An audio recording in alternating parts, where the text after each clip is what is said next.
Alerte coronavirus. Attention, attention, le coronavirus se transmet très facilement et fait des ravages. Pour l'éviter, le port du masque de protection est obligatoire en tout lieu. Dans l'administration publique ou privée, dans les réunions, les rencontres, dans les marchés, les magasins, les boutiques et lors des déplacements, le port du masque est obligatoire. Même dans les lieux privés, dès lors que l'on n'est pas seul, le masque doit être le fidèle compagnon. Mais attention, le port de masque de protection ne dispense nullement d'appliquer les autres mesures de prévention, notamment le lavage des mains à l'eau et au savon et l'observance de la distance de sécurité sanitaire d'au moins 1 mètre entre personnes. Enfin, s'abstenir de porter des gants en vue du lavage régulier des mains à l'eau et au savon ou de l'application de gel hydroalcoolique. Pour tout savoir sur l'épidémie du coronavirus au Bénin, rendez-vous sur le site web www.gouv.bj/coronavirus. Ceci est un message du gouvernement de la République du Bénin. Merci de vous informer sur la télévision nationale. Mesdames et messieurs, bonsoir et bienvenue aux 20h. Conférence de presse de 5 ministres du gouvernement, les mesures complémentaires d'atténuation des effets de la pandémie du coronavirus prises en conseil des ministres hier ont été expliquées aux hommes des médias. Les détails dans ce journal. E-Service Casier Judiciaire et E-Service Passeport, ces deux plateformes de prestation de services administratifs ont été lancées hier par le gouvernement sur le portail national des services publics. Vous en saurez un peu plus dans ce 20h. Et puis le gouvernement accompagne les producteurs qui ont subi les effets liés au coronavirus. Le ministre de l'Agriculture a lancé la première série d'actions prévues à cet effet.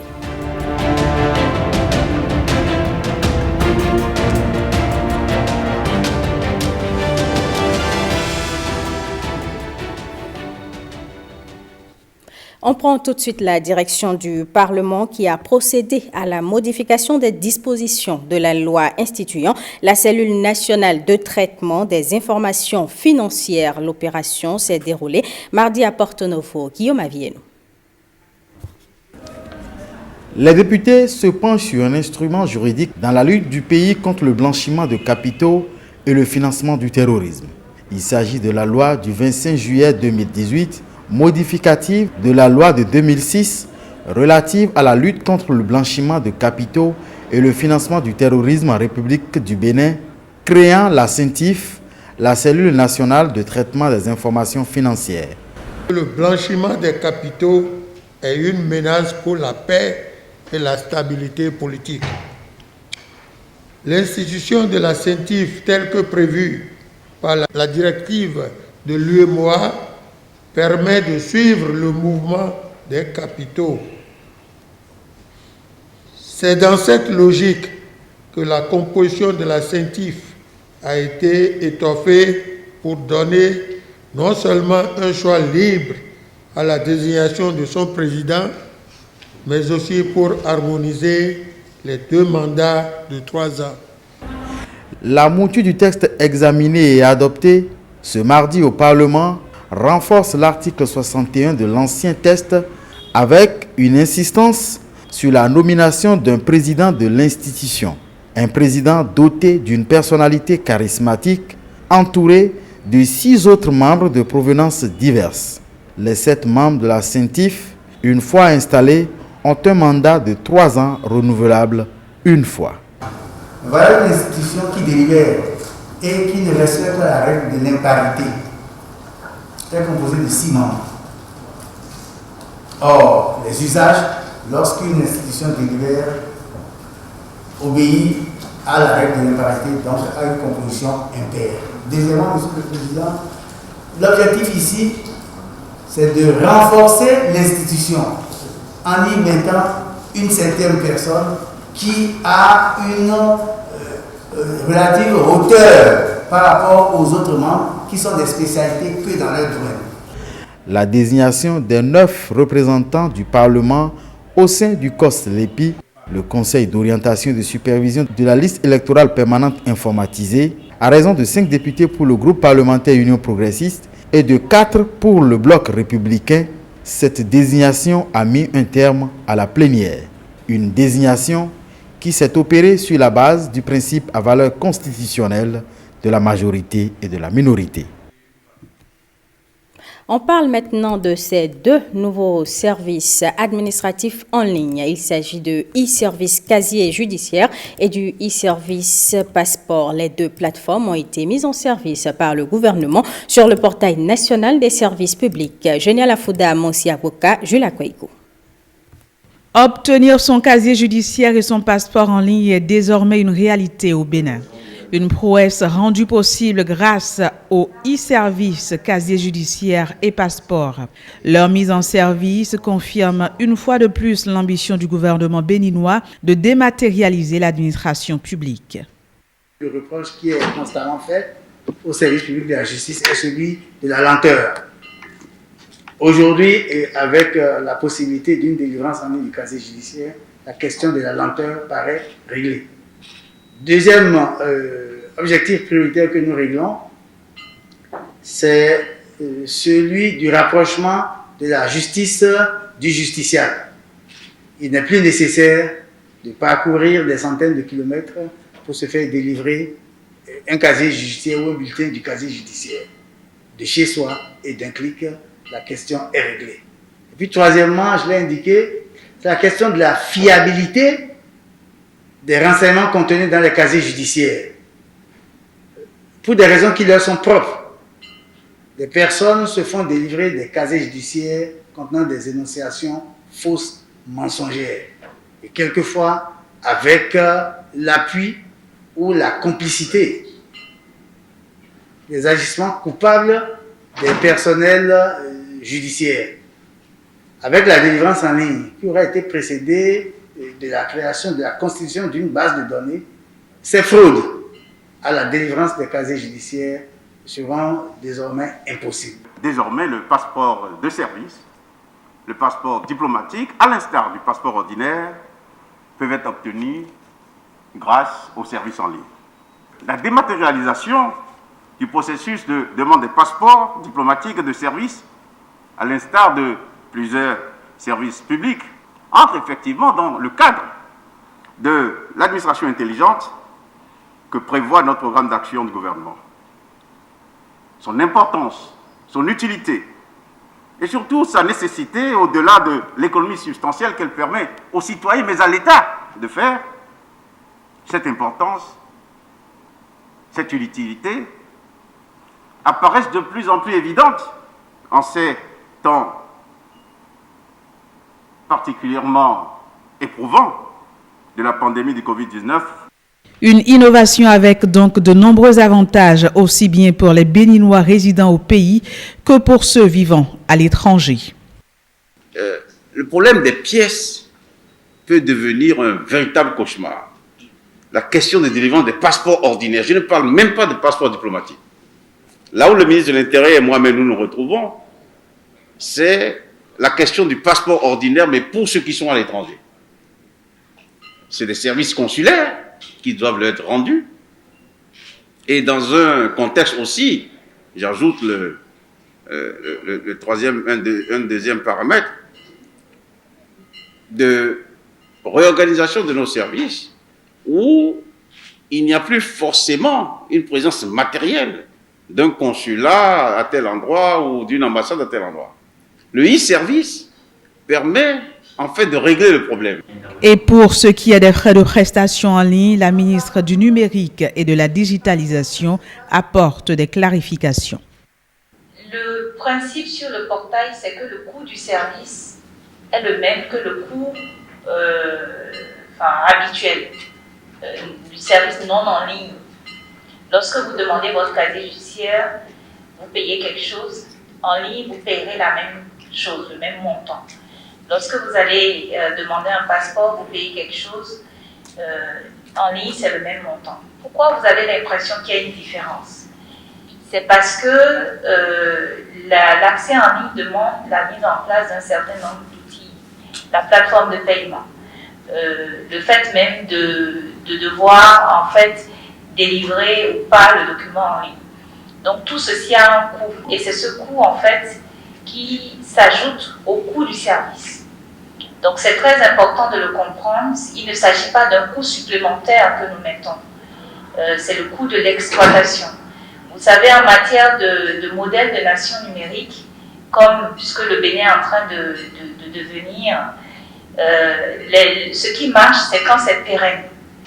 Et on ne veut pas que dans un an, personne ne soit plus en mesure de demander ces documents en ligne parce qu'on n'aura pas maintenu la plateforme, parce qu'on n'aura pas maintenu tous les modules qui sont maintenables et que donc le service disparaisse.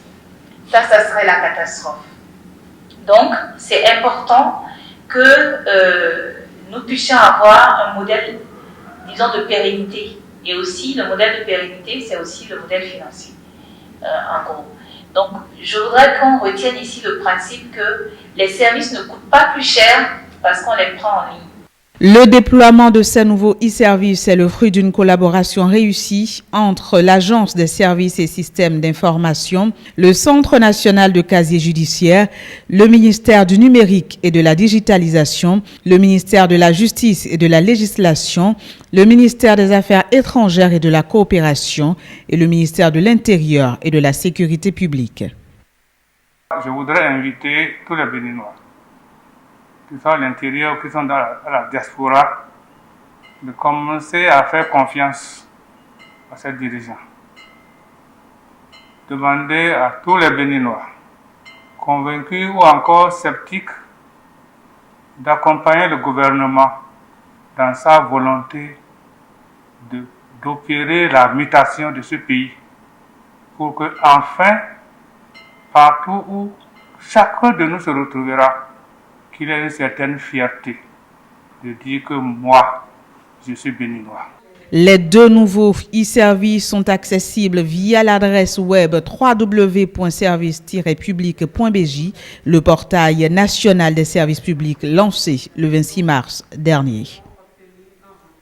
D'un autre côté, la salle numérique de l'École nationale d'administration et de magistrature ENAM a été mise en service ce jeudi. Ceci dans le but d'aider les étudiants à accéder plus facilement à l'outil informatique, une des politiques mises en place par le gouvernement pour assurer la généralisation de l'usage du numérique par l'éducation et la formation. Rebecca Kendiaoundé, Louis Kouloubo. 45 places entièrement équipées en matériel informatique, en mobilier et en équipement d'accès à Internet. L'École nationale d'administration et de magistrature s'ajoute ainsi aux établissements supérieurs bénéficiaires des salles de classe numériques initiées par le gouvernement et mises en œuvre par l'APSUCEP à travers le ministère du numérique et de la digitalisation. Fini donc les tracasseries liées à l'accès à Internet. Les étudiants pourront accéder désormais plus facilement aux recherches en ligne et suivre les formations. Nous avons formulé la demande d'une salle numérique et la voilà présente pour nous offrir 2 salles numériques. Donc une salle numérique ici pour l'ENAM et une autre au niveau de l'Institut universitaire de technologie de l'Université de Paris. Chères apprenantes et apprenants, je vous invite à faire bon usage donc, de tout cet investissement et à aller vous cultiver royalement. Approfondir donc, les exercices, les cas d'études qui vous seront soumis parce que vous aurez donc de la disponibilité pour pouvoir le faire.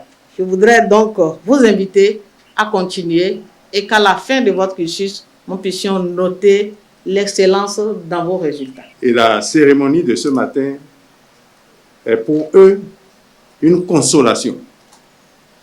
Aussi voudrais-je, en leur nom, exprimer à toutes les autorités, grâce auxquelles nous pouvons vivre ces instants, la profonde gratitude de la micro-communauté universitaire de l'ENAM. L'ouvrage est aussi le fruit d'une collaboration entre l'APSUCEP et l'ENAM. L'école a fourni la salle et le mobilier. L'agence béninoise du service universel des communications électroniques et de la poste, quant à elle, a mis à disposition 45 ordinateurs de bureau, un routier, un vidéoprojecteur, un tableau interactif, un serveur de stockage et un logiciel de gestion de la salle numérique. L'agence prend également en charge les frais d'abonnement pour une connexion Internet de 20 mégabits par seconde sur une période d'1 an. Il s'agit surtout de ce que vous allez bâtir avec, de ce que vous allez en faire, de l'utilisation, de l'utilité que cette salle aura pour vous, pour votre avenir. Parce que cette utilité a un impact important sur notre pays. Demain, ce que vous allez apprendre dans cette salle servira dans l'administration béninoise. Ce que vous y apprendrez servira pour les entreprises dans lesquelles vous allez travailler. Donc, vous comprenez tout de suite que ce que je vais vous demander, c'est de faire une bonne utilisation de cette salle. Cette cérémonie de mise en service du Centre informatique de recherche et de formation de l'ENAM a servi aussi de cadre à une séance à bâton rompu avec les étudiants sur le rôle de la jeunesse estudiantine face à la crise liée au coronavirus.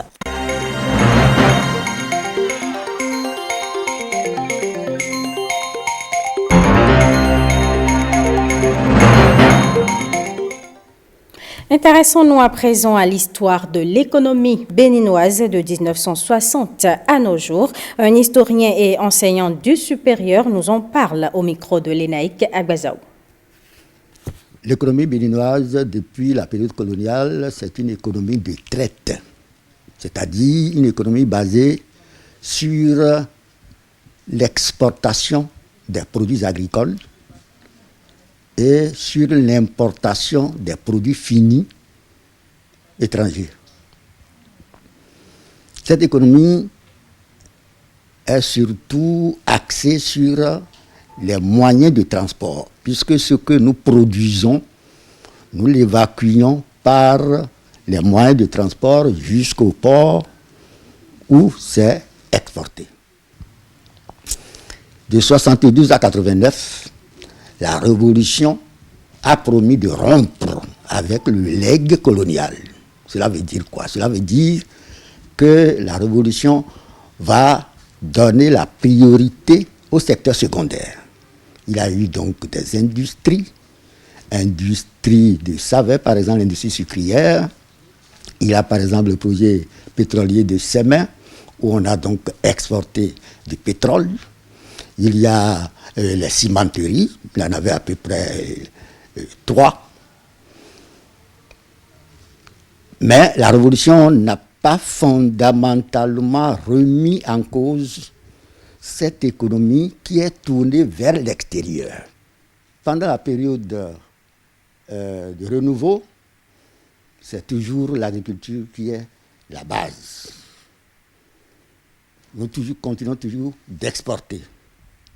La situation internationale est telle que nous avons été battus sur le plan international par les pays d'Asie, notamment la Malaisie et l'Indonésie, en ce qui concerne le palmier à huile. Et il y a eu des mutations au niveau donc des huiles qui sont exportées. À l'heure actuelle, nous constatons que la diversification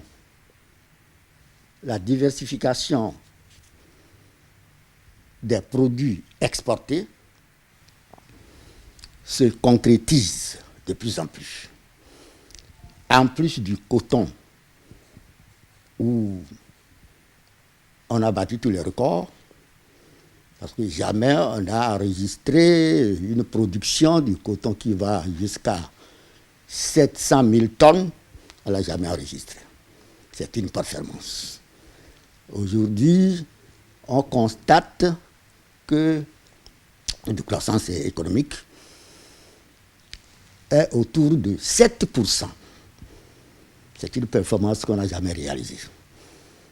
Il y a eu des taux de croissance qui ont oscillé dans le temps, mais aujourd'hui, c'est ce que les statistiques officielles nous disent.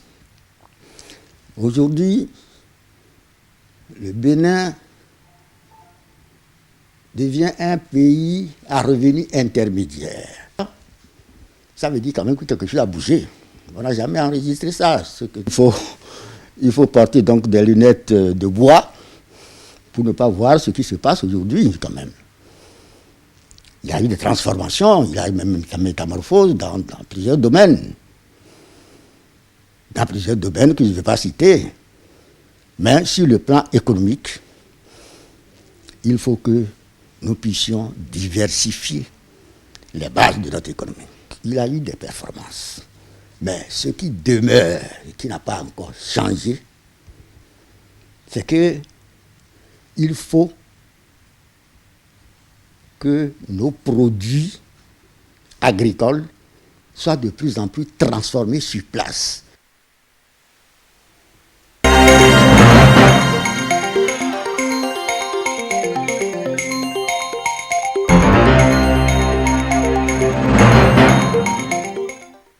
Sachez, mesdames et messieurs, que le ministre béninois des Infrastructures et des Transports est désormais le président du comité ministériel de l'ASECNA. Il a été désigné ce jeudi lors de la 65e session du comité des ministres tenu à Cotonou. Les autres pays membres ont suivi la cérémonie par visioconférence. Plus de précisions avec Jérôme Hongbo et Rodrigue Blandoumé. À l'occasion du 65e comité des ministres de l'Agence pour la sécurité de la navigation aérienne en Afrique et à Madagascar, ASECNA, Hervé Réchoumen reçoit le flambeau. Créée en 1959 à Saint-Louis au Sénégal, l'ASECNA, outil communautaire d'intégration régionale et de coopération internationale, regroupe 18 États membres. Le Bénin, mon pays, à l'instar de vos pays respectifs, adhère aux idéaux de l'ASECNA et entend honorer son engagement continu envers les principes posés par notre déclaration politique. Pour ce faire, le Bénin s'emploie actuellement à relever certains défis majeurs de développement en matière de sécurité et de sûreté en aviation civile. Le programme d'action du gouvernement du président Patrice Talon a placé le secteur de l'aviation sous le sceau de l'innovation pour impulser le développement socio-économique du Bénin. Dans ce cadre, plusieurs chantiers sont actuellement lancés. Il s'agit notamment de l'aéroport international de Cotonou qui est en cours de modernisation, de la construction d'un nouvel aéroport à Glodjibé dont les études de conception sont quasiment achevées, de la poursuite de la mise en conformité aux standards internationaux de notre système d'aviation civile. Je forme le vœu que la SECNA puisse maintenir et promouvoir la capacité d'anticipation et la volonté permanente de s'adapter à l'évolution technologique. Aujourd'hui, l'ASECNA est dans un processus international visant un ciel unique et dont la convention a été révisée à Dakar en 2010. Dès 2020, la digitalisation et la virtualisation s'invitent dans les innovations. En décembre dernier, les ministres ont adopté une déclaration politique qui fixe le cap à l'ASECNA pour les prochaines années. D'ores et déjà, je vous exhorte à ne ménager aucun effort pour accompagner l'agence sur les chemins du futur. Ceci passe par l'intégration de nouveaux paramètres liés à l'utilisation des satellites et toutes les technologies innovantes qui feront de l'aviation civile celle de demain. Je donne l'assurance que sous le leadership du président Patrice Talon, notre gouvernement, celui du Bénin, jouera pleinement sa partition pour l'atteinte de ces nouveaux objectifs.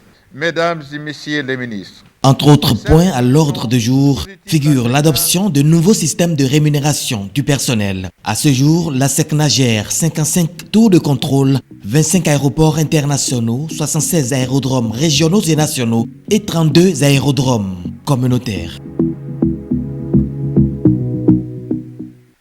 Je vous l'annonçais dans les titres, le gouvernement vole au secours des producteurs qui ont subi les effets de la crise sanitaire du coronavirus. Le ministre de l'Agriculture a procédé au lancement de la première série d'actions prévues par son département ministériel pour soutenir les populations impactées. Christelle Tongodo, Françoise Nisso.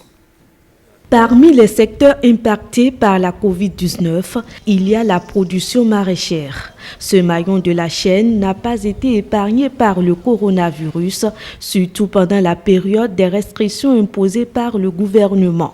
Mais aujourd'hui, les producteurs maraîchers ont retrouvé le sourire après des semaines de désespoir et de mévente.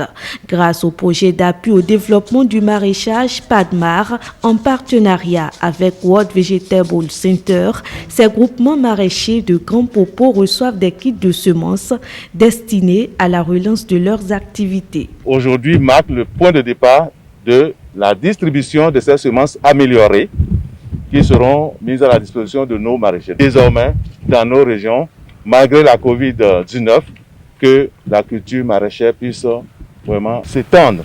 Vous avez décidé de soutenir les communautés pour leur assurer de ce que cette crise ne devait pas être une fatalité, mais que les soutiens devaient venir pour renforcer, dans un sens durable, le développement. Il s'agit de semences maraîchères variées dont le montant s'élève à plus de 10 millions de francs CFA. They specifically contain tomato.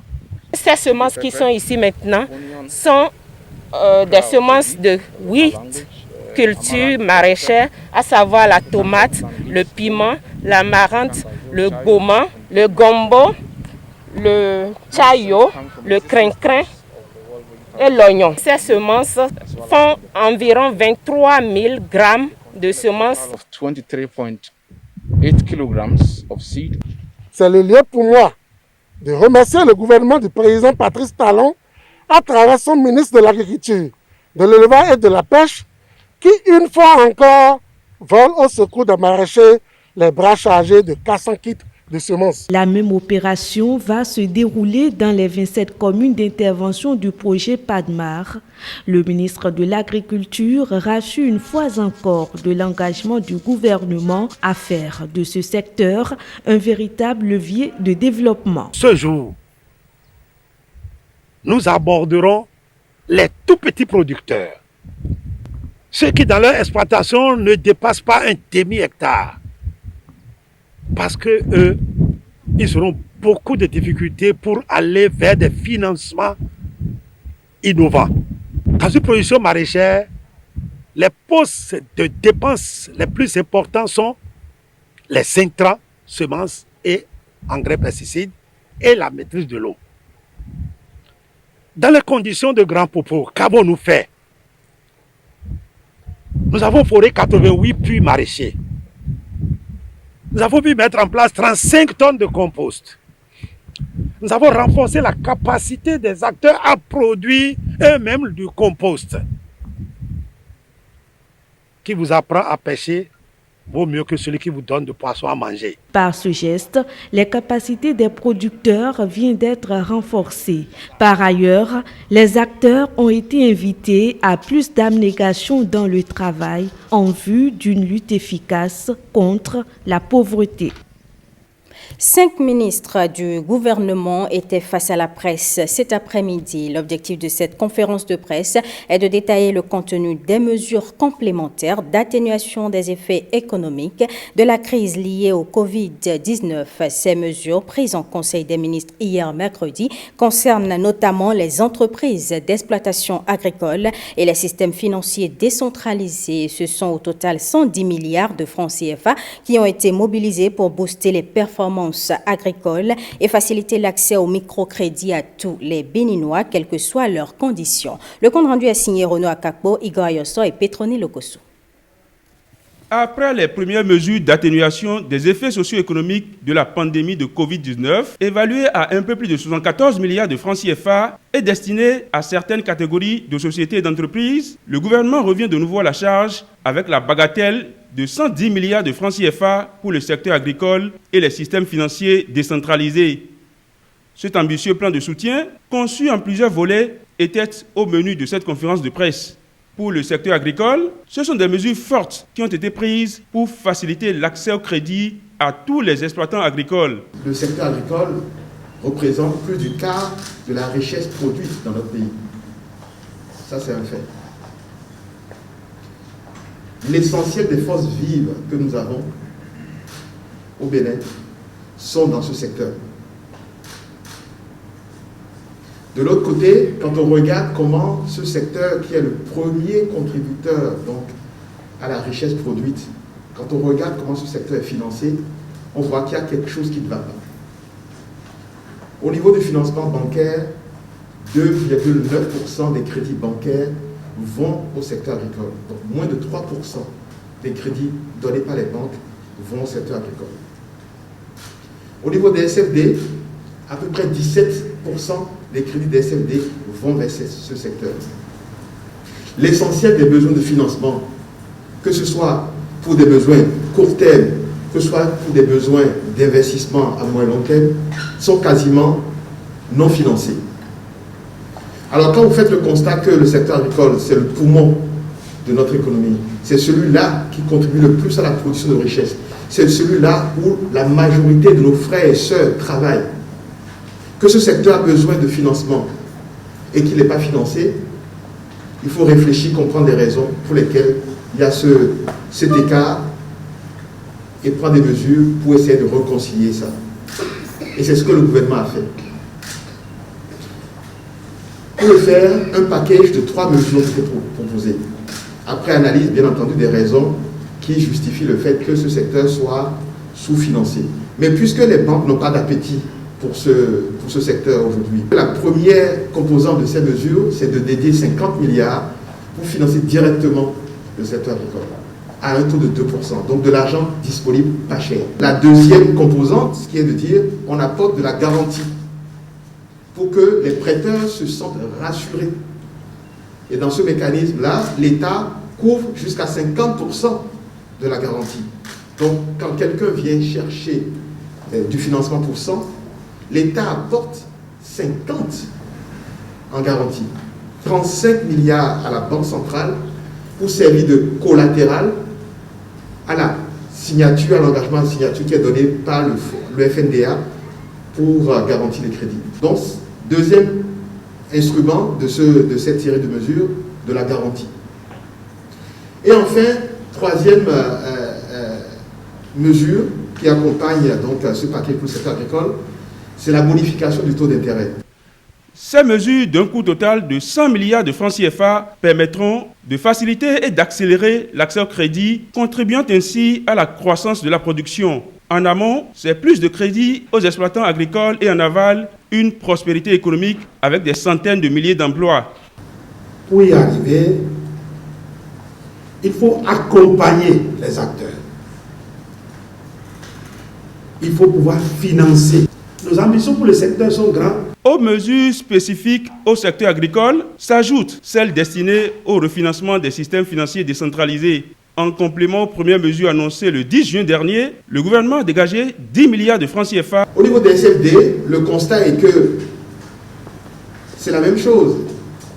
Nous avons proposé qu'il y ait un mécanisme de bonification, c'est-à-dire que l'argent ne coûtera pas cher. Mais pour avoir de l'argent moins cher, encore faut-il déjà avoir l'argent. D'où l'idée de renforcer l'accès au financement des SFD en mettant 10 milliards sur la table. Pour le ministre d'État Ablai Biotchané, ce package de mesures n'est pas le fait d'un hasard. Il se présente comme une réponse efficace pour atténuer durablement les effets socio-économiques de la pandémie de Covid-19 et de ce fait relancer l'économie. Nous avons pris des mesures pour relancer l'économie nationale et faire en sorte que les acteurs principaux de notre économie qui a été en croissance forte depuis ces 3 à 4 dernières années reprennent le chemin de la croissance. Les mesures qui avaient été prises le 10 juin étaient dans le même contexte. Et je veux rappeler que ces mesures étaient d'abord et avant tout des mesures économiques, ensuite des mesures sociales qui sont venues compléter la première série de mesures prises par le gouvernement qui étaient celles-là fondamentalement des mesures sanitaires.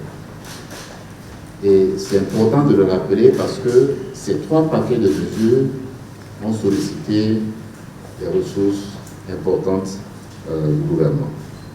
Nous avons passé 59 ans comme un pays pauvre.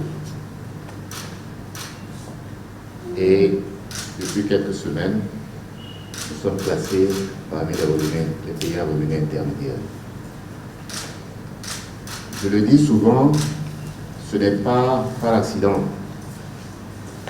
C'est aussi grâce à tous les efforts qui ont été faits. D'abord en matière de réformes qui ont été entreprises depuis 2016.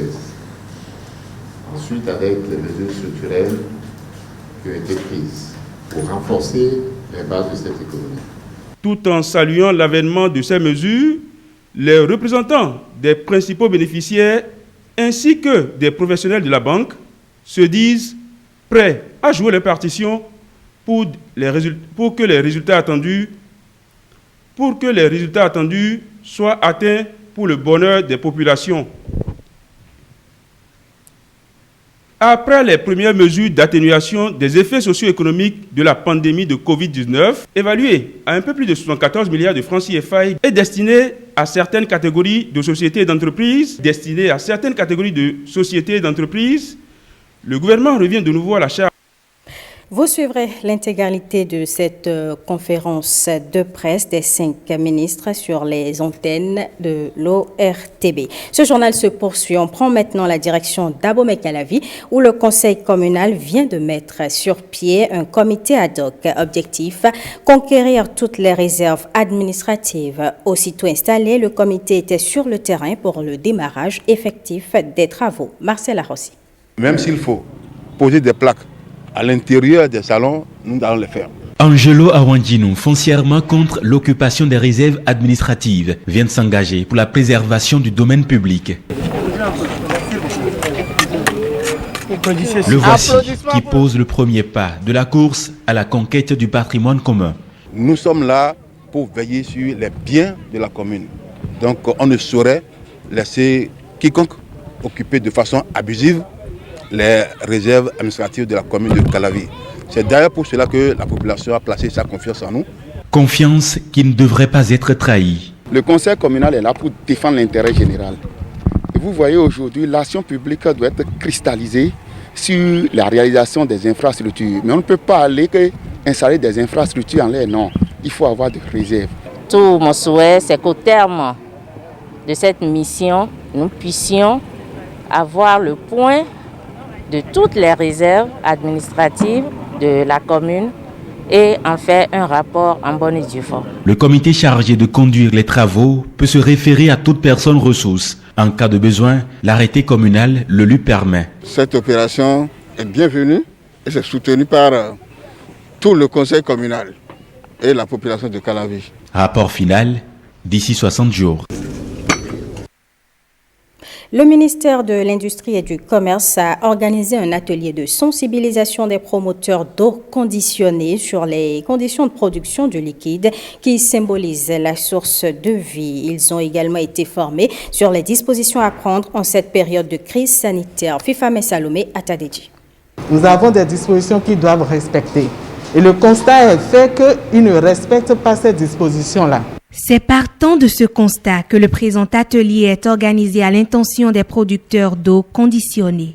Une sensibilisation qui vient leur rappeler les diverses réglementations qui régissent le domaine de production de l'eau. Nous avions 4 et également du point de vue du commerce. Il y a également la réglementation relative au ministère de la Santé par rapport à leur secteur, au ministère du cadre de vie par rapport à leur secteur et au ministère de l'eau. Nous avions profité de notre sensibilisation pour les rappeler à l'abandon du sachet plastique non biodégradable qui crée vraiment de difficultés, qui crée des désastres au niveau environnemental, au niveau de la pollution et même pour l'homme. Les participants verront leur capacité productive renforcée avec pour finalité la protection des consommateurs. Votre responsabilité est grande compte tenu de la délicatesse du domaine de votre travail. En tant que chef d'entreprise intervenant dans ce secteur, vous êtes invité à prendre les précautions requises pour que votre activité ne soit pas source de drame. Vous avez l'obligation de veiller à l'assainissement de votre lieu de travail, à la propreté de vos installations, à la propreté des outils de travail et aux bonnes conditions de conservation de vos stocks. Cette sensibilisation va être suivie d'une enquête sur le terrain pour s'assurer de la mise en œuvre des mesures dont le non-respect va être sanctionné. Alerte coronavirus. Attention, attention, le coronavirus se transmet très facilement et fait des ravages. Pour l'éviter, le port du masque de protection est obligatoire en tout lieu. dans l'administration publique ou privée, dans les réunions, les rencontres, dans les marchés, les magasins, les boutiques et lors des déplacements, le port du masque est obligatoire. Même dans les lieux privés, dès lors que l'on n'est pas seul, le masque doit être le fidèle compagnon. Mais attention, le port de masque de protection ne dispense nullement d'appliquer les autres mesures de prévention, notamment le lavage des mains à l'eau et au savon et l'observance de la distance de sécurité sanitaire d'au moins 1 mètre entre personnes. Enfin, s'abstenir de porter des gants en vue du lavage régulier des mains à l'eau et au savon ou de l'application de gel hydroalcoolique. Pour tout savoir sur l'épidémie du coronavirus au Bénin, rendez-vous sur le site web www.gouv.bj/coronavirus. Ceci est un message du gouvernement de la République du Bénin. Ce sera tout, mesdames et messieurs, pour ce journal et merci pour votre aimable attention.